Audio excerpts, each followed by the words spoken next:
Hello and welcome back to another series that I'm doing. This is SunHaven, which is very similar to Stardew Valley, but it's got a lot more different unique features that I do love. Specifically, like you can see now, picking a race. I'm going to go with Elemental on this playthrough, which allows us to give ourselves mana back, Elemental Tap. There are spells and things you can learn in it. And then just going through, you can choose between a Water Elemental or a Fire Elemental. I'm going to go with the fire, just make myself look a bit more like the girly girl that I want to be. Bit of a ponytail, that should work. And then the eyes are all the same, so I don't suppose it matters. The face markings, I'm not too interested about having glasses and stuff like that. A monocle, no thank you. So let's scroll to the top and go to reset.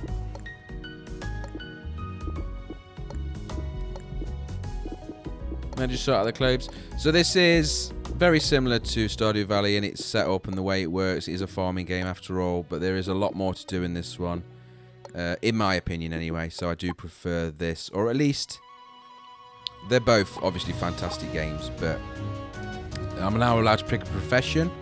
So I believe I go with Duelist, which gives you 8 extra HP to start with, 3 damage and 600 gold. Of course, depending on which one you pick, you get items relating to that factor. You get specialities around that. So I believe I go with Duelist, which makes me a bit better at fighting. In the caves, when you do the mining and stuff, there are a lot of baddies that need to be dealt with. Of course, the name is Newhart, as per the channel. And then this is just a few settings. I'm going to whack that volume down there, so hopefully the voiceover is not drowned out. And we'll get started into a game. Okay, so this is the starting intro for the game. I left it in case anybody wants to watch it and read through it. I will make it skippable within the chapters, but I will stay quiet and just run through this and let the music do its magic. Welcome to SunHaven.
So the very first thing you do is put down your house.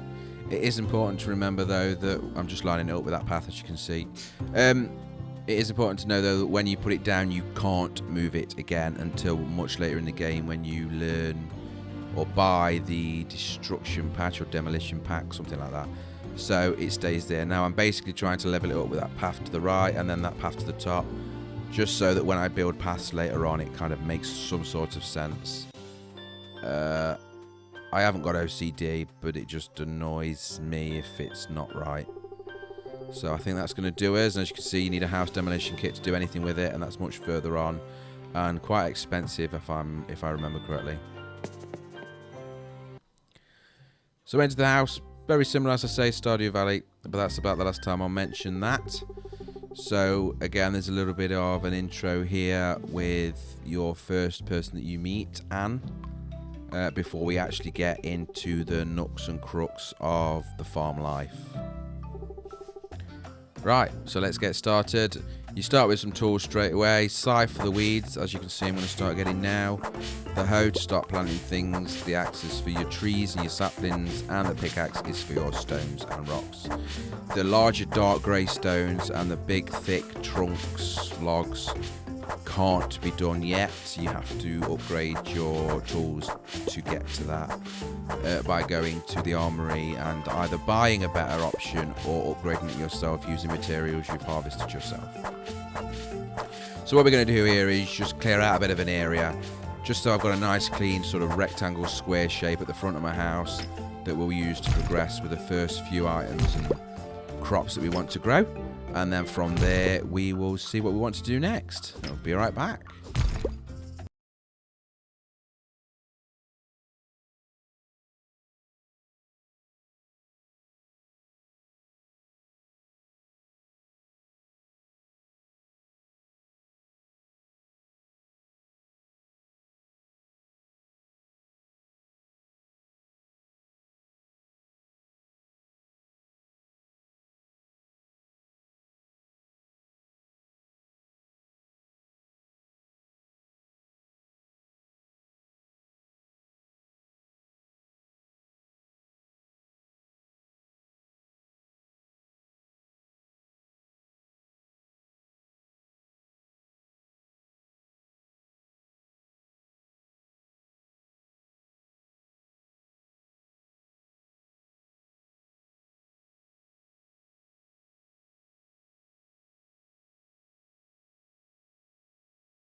Okay, so welcome back.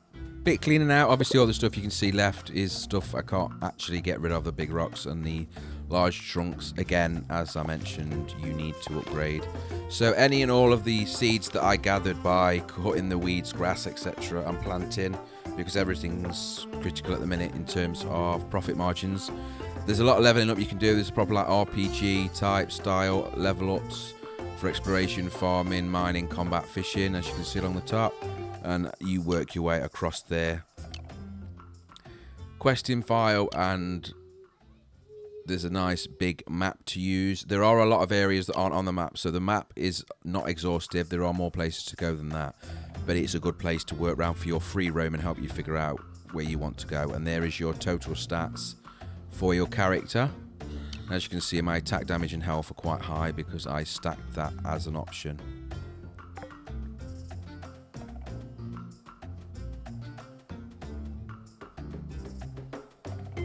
So we're going to go on a bit of an exploring path now. Firstly, I'm just going to get this. Any of these trees where you can see fruit on them, like this apple tree, if you chop it down, you get the sapling.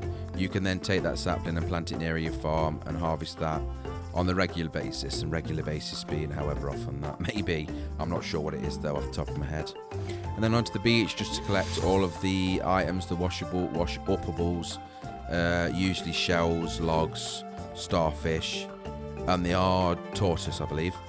The logs you can't pick up though, you do have to smash them and you get some wood from that, which isn't really that relevant at the minute because the amount of trees that we cut down to clear our farm gives us more than enough in terms of wood for now.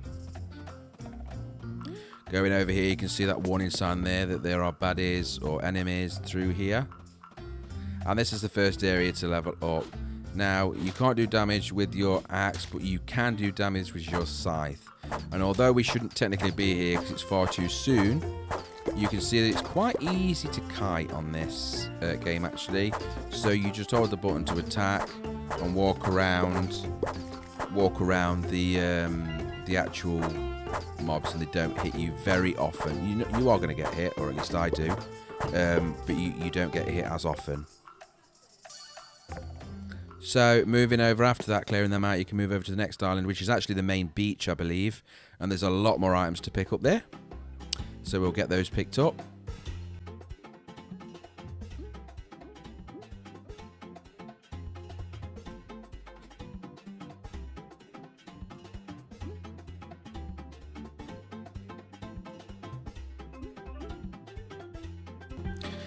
And then moving over to the more dangerous area where there's more higher level mobs. But again, I know we shouldn't technically be here.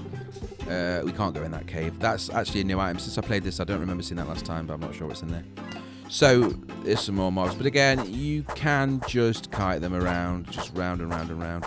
It's better to do, because it is an AoE attack, it's better to get them all together.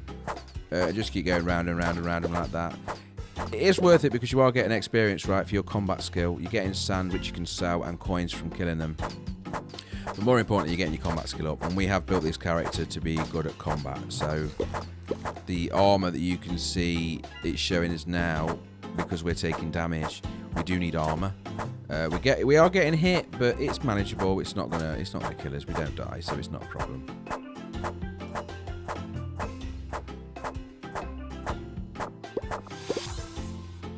And there we go, level 2 combat. So they do just keep respawning over and over again, and it will never end. So unless you want to continue firing or doing this, don't advise it. I've learnt my first spell there, so the fireball. We already had the elemental trap as part of our quest, and then we've just learnt the fireball. So you can see now I can cast a fireball, and it does a decent amount of damage. 2-shot in that. So, good to know, good to see, and obviously in combat it will certainly help, but you will need a bit more mana if you want to use it sustainably.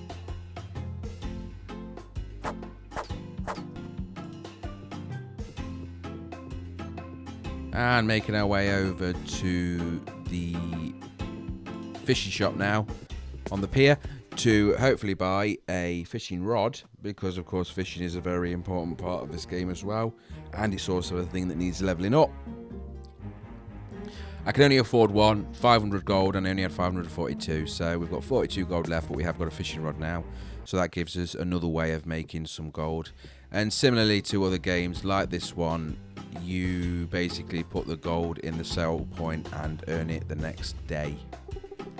Here's Peter, one of the main fishermen of the game, and likely going to be a quest giver moving forward, but not just yet because we're still freshly into this.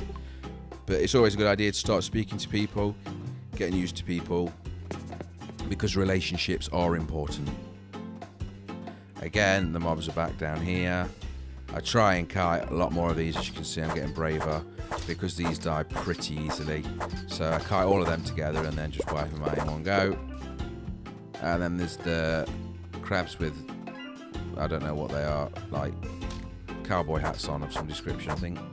But yeah, they go down too, nice and simple, and then back to the farm. On the farm, more and more cleaning up. It's getting dark now, as you can see. It's 10 to 8 at night. I'm just doing as much cleanup as possible while I can. Not only is it upgrading my skills, but it is something you're going to have to do at some point. And I'm not sure, it depends how you like to play, but I'm one of these that doesn't like the clutter. I like it to be nice and clean and open, and then a nice neat square field or fields or patterns, whatever you want to do, but I just like it to be nice and tidy. So that's what I'm doing, using a bit of the time to do that. There is no energy. I don't know if you've noticed that yet, but there isn't. So you can just continue to go. Your only restriction really is time. and everything that you do will level up a skill at some point. So we can go in now into our house, nice and simple, tiny little house, and then we're coming out again because I forgot to put anything for sale. And again, even something's better than nothing. We don't have much gold at all, right? So we'll sell all the forageables we got off the beach, the sand from the mobs and the pepper from the mobs. We keep the tokens and the wood planks, the wood and the stone, because they're resources we farmed. The seeds we can sell because I'm not planting anymore, and then the saplings you just plant to rinse and repeat for them to grow into more wood to then use, and obviously that becomes, and over time you'll find that you get a nice little orchard going where all your trees are in a nice simple row that you can chop down super quick. So go to sleep, we'll get the end of day come up, which shows us that we earned 1160 XP, 1083 gold, and 83 mana. So we can move outside now, and the first thing you do, right, is water the crops. The little green, it's not green, it's pink. The little pink thing there is like a crow as such. This game has some more fictional creatures, and you need a scarecrow. So he ate that one seed there, you can see that he's missing. And you can get a scarecrow to stop him or her. The difference in this game though is each season has its own relative scarecrow, so you need the scarecrow for each season, so you should be rotating 4 scarecrows when you're fully set up. And again, the watering can to the any water source, top it up and get everything watered. So in the general store, we've come over here to actually buy one of the quests we've got is to plant or harvest 40 wheat. Now we've got 15 planted already because we got that free. I need to buy the additional seeds, but I don't have enough gold, so I buy as many as I can, because you might as well start somewhere, right? Buy as many as I can from the store in regards to the seeds, and then we can get them planted and continue moving forward. The shop over on the right hand side there, you can see there's a lot of structures and things. You can buy the items you can see, so you can buy the wallpapers, the rugs, and then where you see the spanner and the screwdrivers, they are spots that need repairing, and you can also unlock their new items to buy for your house or buildings there. So I think we just bought 10, right? Yeah, we could only afford 10. So I bought 10, and that's all we can do. So we've got 15 down, we've bought 10, that's 25, so we're 15 short. So back on the farm, we'll get them seeds planted, that's the first 5, and then quickly just till up 5 more slots or 6 more slots and get the last 5 planted, and then we can get them watered and move on as normal. Just ran out. One more to water and I blooming ran out, but never mind. So here we are, just checking on the upgrades. I'm just looking at what I want to actually upgrade. I've increased the first one, which is the crop sale price, to the maximum. So I'm going to obviously do the animals when we get some animals to sell. I got the fences free from a quest. I'm not interested in them, so that's why I'm selling them as well. And then you can see the mana things there. I'm selling the apples and oranges I got from the trees. But these mana pearls, I'm going to eat them, because every time you eat stuff in this game, whether it be food or mana foods, it over time increases your stats permanently as well. So especially at the beginning, you want to be eating them, and we've gone from 10 mana up to 14 mana. Bit of fishing to end the day and the episode. So I am going to leave it there and let you guys tell me whether you want to see more of this, or if you're interested in Stardew Valley, please let me know on that as well. I played both of them quite a lot. So thank you very much for watching. If you like this video, please click like. Any comments are welcome. Subscribe for more. Take care. Goodbye.